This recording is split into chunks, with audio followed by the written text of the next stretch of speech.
नमस्कार, मैं राजकुमार विश्वकर्मा। हमेशा की तरह हमारी कुछ खास चर्चाओं में आप देख रहे होंगे कि दिन प्रतिदिन जो है तो हमारी कुछ ना कुछ चर्चाएं चलती है।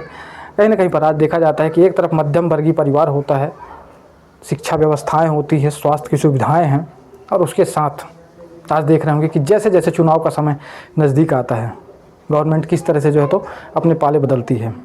कभी महंगाई को लेकर के जो है तो थोड़ी सी महंगाई कम कर दी जाती है, कभी शिक्षकों को लेकर के जो है तो देखा जाता है कि अचानक उनका वेतनमान बढ़ा दिया जाता है। लेकिन आज कहीं ना कहीं पर रोज़गार और अगर उसकी शिक्षा और स्वास्थ्य की बात करें तो उस पर किसी तरह की कोई पहल नहीं होती है, ना तो सरकार कर रही होती है और ना ही चुनाव लड़ने वाले वो दावेदार। तो कहीं ना कहीं पर इससे जो है तो एक बात तो साबित होती है कि आज चुनाव हर किसी को लड़ने का कहीं ना कहीं पर विचार आया, चुनाव लड़ना भी चाहते हैं, लेकिन क्षेत्र के मुद्दों पर बहुत पीछे रहती हैं। आज हमारे साथ इस छोटी सी चर्चा में राजकमल तिवारी सर हैं। सर, मैं आपसे जानना चाहूँगा कि इस क्षेत्र को, कोतमा विधानसभा क्षेत्र को आप कितना नज़दीकी से देखते हैं और क्या स्थितियाँ यहाँ पर आप देख पा रहे हैं आज वर्तमान में भी। कोतमा विधानसभा की बात की जाए तो बड़े जीवट और कर्मठ लोगों का क्षेत्र है। और कोतमा विधानसभा की जो जनता है, मैं आपको बता दूं कि पहले एक समय समझा जाता था विश्वकर्मा जी की केवल नगर पालिका और पंच के चुनाव, पार्षद के चुनाव ही चेहरे के आधार पर किए जाते हैं। पर नगर पालिका कोतमा विधानसभा का आम जनमानस अब ऐसा हो गया है कि उसने विधानसभा चुनाव को भी चेहरे वाला चुनाव बना दिया है। मेरे कहने का आशय यह है कि वह इस बात को देखता है कि सामने वाला प्रत्याशी किस दल से है, ये कम मायने रखता है। वो आगे आने वाले समय में वो कितनी जीवटता से, कितनी कर्मठता से लोगों के साथ खड़ा रहेगा, उनसे जुड़े हुए धरातल मुद्दों को, शिक्षा, स्वास्थ्य, चिकित्सा पर काम कर पाएगा। इन चीज़ों को देखते हुए वो प्रत्याशियों को महत्व देते हैं। कोतमा विधानसभा एक ऐसी जगह है। कई बार सोशल मीडिया के माध्यम से आपने रोज़गार की बात कही। रोज़गार का जो एक माध्यम था, देखिए क्या आज अगर हम सरकारी व्यवस्थाओं की बात करें तो हर किसी को सरकारी नौकरी मिलना बड़ा असंभव होता है। उसके लिए भी आप लोगों ने कई बार प्रयास किया समाज सेवा के तौर पर। क्या आप लोगों की वो रही वहाँ पर भूमिका? रोजगार के लिए तो वास्तव में बहुत काम करने की ज़रूरत है कोतमा में। और सबसे बड़ा दुख का विषय ये है कि अभी अभी हाल ही में एक घटना हुई थी। मुझे सच में अंदर से बहुत पीड़ा हुई थी और मैं थोड़ा सा डरा सहमा हुआ था जब मैंने भालूमाड़ा के बंकिम विहार गेस्ट हाउस के बाहर वो बोर्ड देखा था कि SCCL चूँकि आर्थिक समस्याओं से जूझ रहा है, इसलिए ये गेस्ट हाउस बंद किया जा रहा है। तो ये बड़ा घातक संकेत है आने वाले भविष्य के लिए। और इन सब चीज़ों को दिमाग में रखते हुए अभी से यहाँ के जनप्रतिनिधियों को इस चीज़ पर काम करना पड़ेगा और कम से कम इस चीज़ को मतलब मजबूती से करना पड़ेगा कि रोज़गार के अवसर ज़्यादा से ज़्यादा उपलब्ध कराए जा सकें। जो भी आर्या पावर प्लांट है, टोल प्लाज़ा है, आपके कहीं भी इस तरह के सरकारी संस्थान आते हैं तो उन पर कोशिश करें कि स्थानीय युवाओं को तरजीह दी जाए, उनको प्राथमिकता दी जाए। सीधे सीधे नकार दिए जाते हैं। कई बार हम इन विषयों को लेकर के, चाहे कोल वाशरी हो, चाहे टोल प्लाज़ा हो, इन पर इन लोगों का ध्यान आकृष्ट कराया है। पर कुछ राजनीतिक मतलब कहना चाहिए वो इच्छा शक्ति, राजनीतिक इच्छा शक्ति की कमी के कारण उन चीज़ों पर उतनी मजबूती से काम नहीं हो पाया। लेकिन इस पर काम करने की बेहद ज़रूरत है।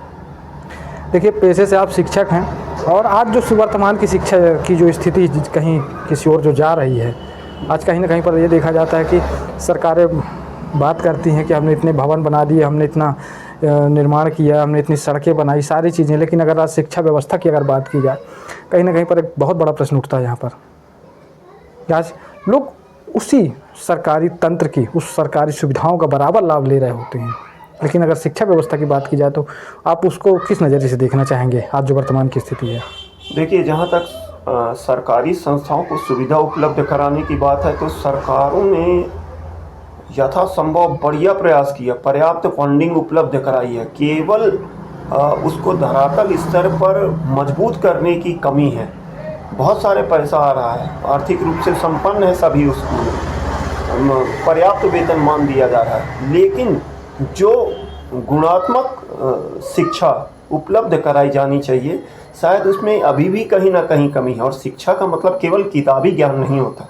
शिक्षा का मतलब बच्चों में नैतिकता का बोध आना चाहिए, बच्चों में खेल के प्रति जुझारूपन आना चाहिए। मैं एक चीज़ की ओर ध्यान आकृष्ट करना चाहूँगा कि मुझे लगता है कि अक्सर 80% स्कूलों में स्पोर्ट्स शिक्षक हैं, लेकिन आप देखो ना घूम फिर के कि स्पोर्ट्स का अभी स्थिति क्या है, ग्राउंड सिचुएशन क्या है कि आप एक कहीं भी अगर थोड़ी सी भी कोई कंपटीशन करा रहे हैं, कोई प्रतियोगिता करा रहे हैं, तो अनूपपुर की 100-200 स्कूलों से 10 इवन कबड्डी की टीम नहीं आ पाती।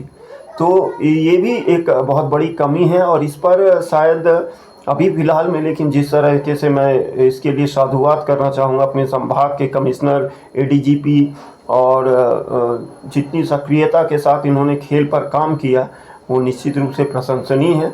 और इसी मनोभाव के साथ, इसी थोड़ी मजबूती के साथ काम करना होगा यहाँ के जनप्रतिनिधियों को। हालांकि कोतमा, एक बात के लिए मैं बताऊंगा विश्वकर्मा जी, सबसे ज़्यादा अगर स्पोर्ट्स इवेंट पूरे संभाग के अंदर होते हैं तो अपना कोतमा, बिजरी और राजनगर क्षेत्र होता है। और यही कारण है कि संभाग के अंदर अगर किसी भी खेल विधा में आप जाएंगे तो सबसे ज़्यादा खिलाड़ी, होनहार खिलाड़ी अगर निकल के आए हैं तो इन्हीं कोतमा, बिजरी, राजनगर और आसपास के ग्रामीण क्षेत्रों से निकल के आए हैं। थोड़ा और मजबूती, इतनी मजबूती से काम करना है कि हमको अपने स्थानीय स्तर से राष्ट्रीय स्तर का, अंतर्राष्ट्रीय स्तर का खिलाड़ी मिले, उस भाव के साथ काम करना होगा। आज वर्तमान में देखिए स्वास्थ्य, शिक्षा के साथ स्वास्थ्य, जो कि सबसे बड़ी मूलभूत सुविधा का आधार माना जाता है। कहीं ना कहीं पर आज अगर हम बीमार पड़ते हैं या किसी भी तरह की गतिविधियाँ हमारे साथ होती, कोई दुर्घटना होती, हमें अस्पतालों की ओर ही जाना है। लेकिन आज देखा जाता है प्राइवेट अस्पतालों को जो है तो ज़्यादा महत्व दिया जा रहा है और सरकारी अस्पताल जस की तैसे। इसका जवाब एक ही है। मैं आपके चैनल के माध्यम से एक निवेदन करना चाहूँगा और अक्सर मैं सोशल मीडिया पर इस बात को हमेशा देखता हूँ। आप एक चीज़ अनिवार्य कर दीजिए कि आप देखिए, जब भी कोई सरकारी, 80% सभी लोगों को सरकारी नौकरी ही चाहिए, लेकिन जब बात आती है भाई, जब भी कोई गवर्नमेंट टीचर बन जाता है तो इतनी खुशी होती है कि लगता है वाह कितना बड़ा महत्वपूर्ण पद पा गया। तो ये कंपलसरी करना पड़ेगा सरकारों को कि जो लोग सरकारी नौकर हैं, जो गवर्नमेंट सर्विसेज चाहते हैं, वो अपने बच्चों को सरकारी संस्थान में ही पढ़ाएं। Should be made compulsory. और जिस दिन ऐसा हो गया, आप देख लीजिए, कम से कम हमारे कोतमा में कई सरकारी संस्थानों को मिला लेंगे तो मेरे को लगता है कम से कम 2,500 से 3,000 शासकीय कर्मचारी होंगे।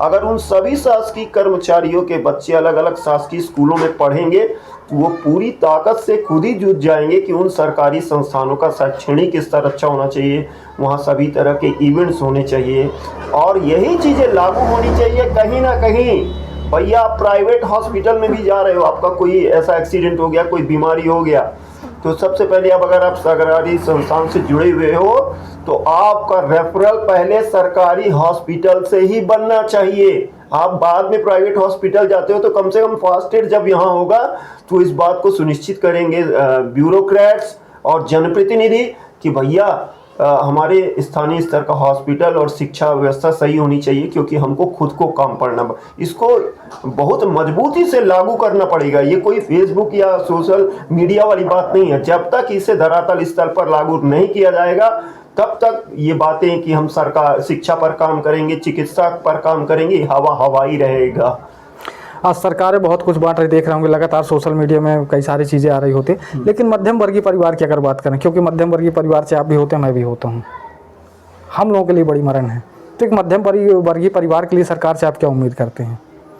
मध्यम वर्गीय कुछ चीज़ों से देखिए, सरकारें बहुत चीज़, एक चीज़ से मैं व्यक्तिगत रूप से बहुत खुश हूँ कि गेस्ट टीचर्स का जो पेमेंट बढ़ाया गया, उसके लिए मैं आंतरिक रूप से बहुत खुश हूँ।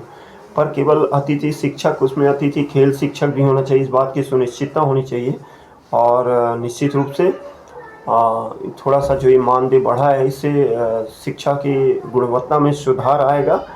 लेकिन कुछ चीज़ें मैं व्यक्तिगत रूप से दुखी हूँ कि ज़्यादा ज़्यादा मात्रा में, जैसे ये बिल माफ़ कर देना, और कहना चाहिए कि रेवड़ी कल्चर जो ज़्यादा अगर उपलब्ध हो गया तो ये हमारे आपके लिए सबके लिए आने वाले समय में घातक ही होगा।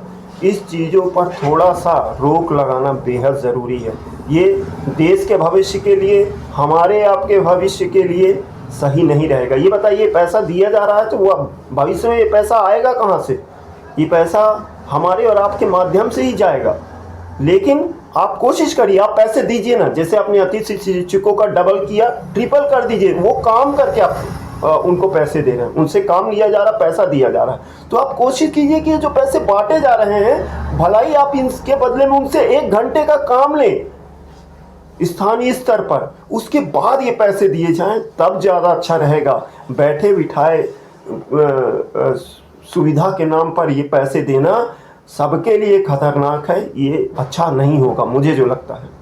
क्षेत्र में अब देखिए क्या मध्य प्रदेश में विधानसभा चुनाव होने को है और हमारे क्षेत्र में भी चुनाव होगा, क्योंकि विधानसभा स्तर से जो है तो जुड़े हुए आप कैसे जनप्रतिनिधि चुनना चाहते हैं इस बार? देखिए, अभी तक आपने जिन स्थितियों को देखा और वर्तमान की जिस स्थिति को आप देख करके आ रहे हैं, आने वाला समय फिर जो है तो कुछ ना कुछ कहेगा।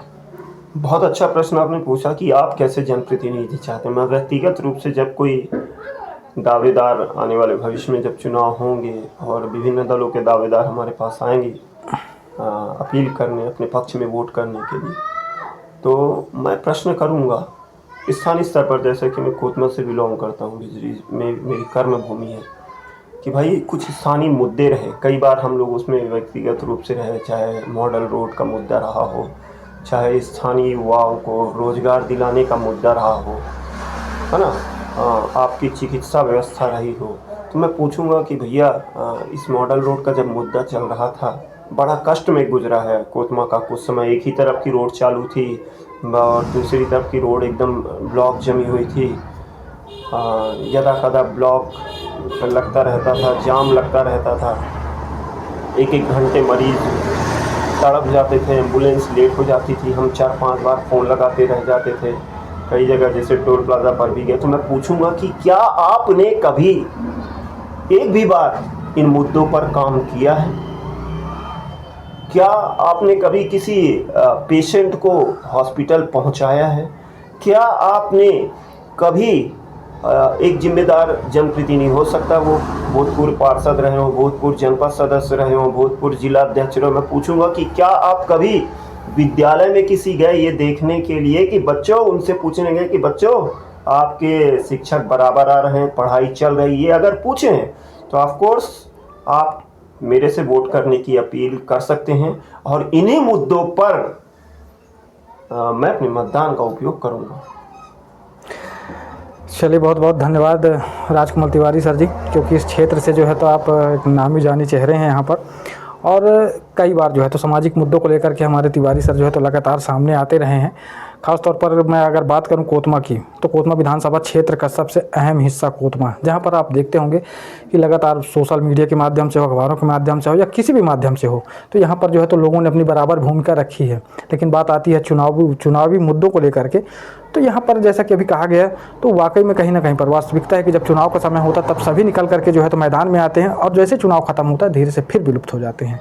तो चलिए, अगली कड़ी में हमारी मुलाकात फिर होगी कुछ ऐसी खास चर्चाओं के साथ। मैं राजकुमार विश्वकर्मा, धन्यवाद।